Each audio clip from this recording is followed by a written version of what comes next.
श्री तुलसीदास जी महाराज एक बार वृंदावन आए चित्रकूट से, और तुलसीदास जी महाराज जो हैं ये भगवान को प्रणाम नहीं करते थे, हमारे श्याम सुंदर को। बोले क्यों? बोले तुलसी मस्तक तब नवे जब धनुष बाण ले हाथ। बोले बंसी छोड़ के धनुष बाण हाथ में लोगे तब मैं आपको प्रणाम करूंगा। तो श्री तुलसीदास जी महाराज के लिए कृष्ण भय रघुनाथ, हमारे ब्रजमंडल के श्रीनाथ जी तुलसीदास जी को दर्शन देने के लिए, उनके प्रणाम को स्वीकार करने के लिए उन्होंने हाथ में अपनी भुजा में धनुष बाण ले लिया। जैसे ही नंदन कृष्ण ने बंशी छोड़ के धनुष बाण लिए तब तुलसीदास जी ने प्रणाम किया। तो ऐसे तुलसीदास जी महाराज, ये कोई इनके मन का भाव नहीं था, केवल आनंद के लिए, विनोद के लिए कृष्ण और राम में भेद करते थे। तो सूरदास आदि इन भक्तों से आकर के कहते थे पूरे दिन कारी कमरी वाले कोई ध्यान धरते रहो तुम लोग, वह बंसी वाले को, टेढ़ी टांग वाले को ध्यान धरते रहो। अरे जाको खुद को कोई ठिकाना ना है, दूसरे इनके घर में जाके चोरी करे, वह को ध्यान धरोगे तो तुम्हें चोरी करनी पड़ेगी। हमारी रघुनाथ जी की शरण में आ जाओ, हमारे राम जी की शरण में आ जाओ, सब कल्याण करेंगे राम जी। सूरदास जी महाराज कहते थे, बोले नहीं हम अपने गोपाल जी के ही ठीक हैं। अब सूरदास जी को नेत्र तो थे नहीं। तुलसीदास जी बोले देखो भाई तुम कितना भी लड़ लो हमसे, लेकिन श्रेष्ठ तो राम जी ही हैं। सूरदास जी बोले हाँ राम जी श्रेष्ठ है, मना कब कर रहे हैं, लेकिन गोपाल जी से बढ़िया कोई नहीं।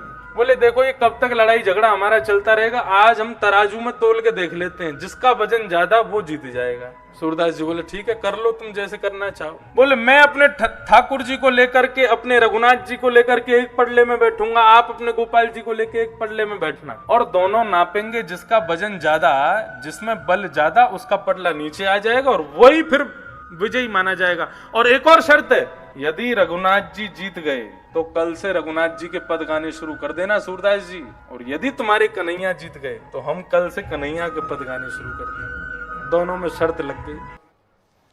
अब जैसे ही महाराज पेड़ पर तराजू लटकाया गया, अपने छोटे से गोपाल जी को लेकर के श्री सूरदास जी पहुंचे, अपने रघुनाथ जी को लेकर के श्री तुलसीदास जी पहुंचे। दोनों पड़ले पर जैसे ही चढ़ने लगे तो पहले सूरदास जी महाराज चढ़े, जय हो मेरे गोपाल जी, और कहकर के पड़ले में बैठ गए।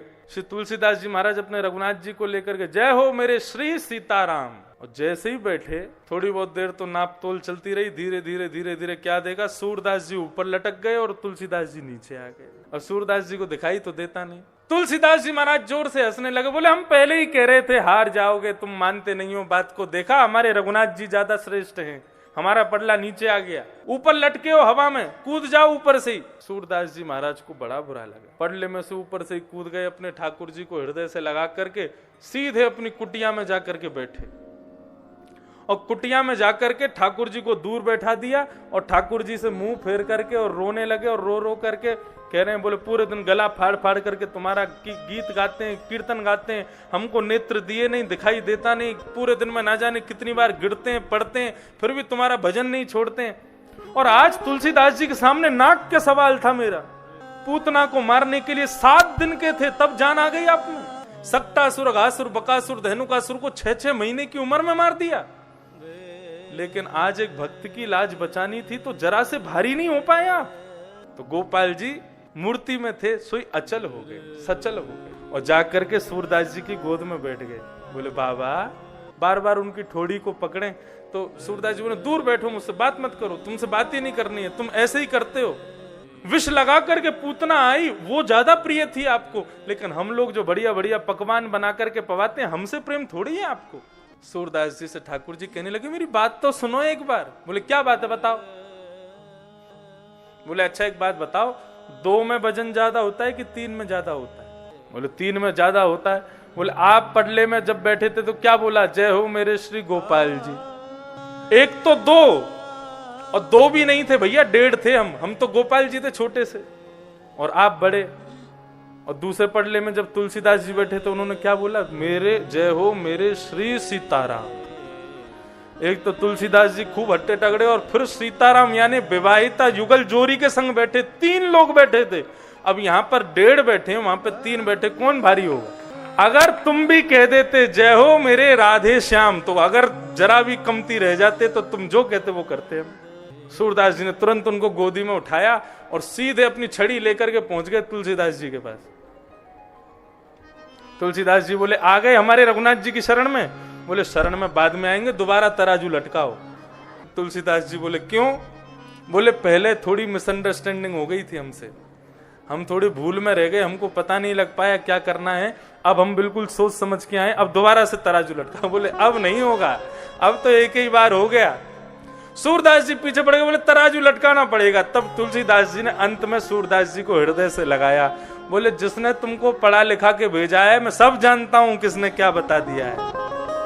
राम कृष्ण दो एक हैं, अंतर नहीं निमेश। बंधुओं, इसको कहते हैं निश्चल निष्कपट भक्ति। ये भगवान को अति प्रिय है। सूरदास जी से कोई कहता था आपके पास नेत्र नहीं है, दिखाई आपको देता नहीं है, आप नेत्रहीन हो फिर भी भगवान का इतना भजन करते हो, जिसने आपको अंधा बनाया उसी का भजन करते हो। सूरदास जी कहते थे, बोले भगवान ने तुमको नेत्र वाला इसलिए बनाया ताकि तुम संसार देखो, मुझे नेत्रहीन इसलिए बनाया ताकि मैं संसार को ना देखूं, केवल अपने ठाकुर जी को देखूं, इसलिए मुझे नेत्रहीन बनाया। बोले तुम्हारे नेत्र तो संसार को देखने के प्यासे हैं, लेकिन मेरे नेत्र तो ठाकुर जी को देखने के प्यासे, इसलिए मैं नेत्रहीन। और सूरदास जी गाते हैं, हरि दर्शन की प्यासी अखियां, हरि दर्शन के प्यासी,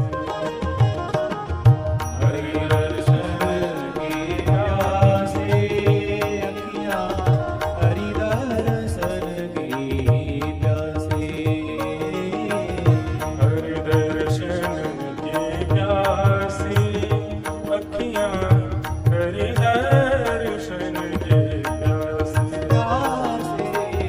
हरि दर्शन की प्यासी अखियां, हरि दर्शन की प्यासी। क्या देखना चाहते हैं? देखो चाहत कमल नयन को, देखो चाहत कमल नयन को, देखो चाहत कमल नयन को, देखो चाहत कमल नयन को, निस दिन रहत उदासी, निस दिन रहत उदासी, निस दिन रहत उदासी अखियां, हरि दर्शन की प्यासी,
तिनकी माला, श्री वृंदावन के वासी।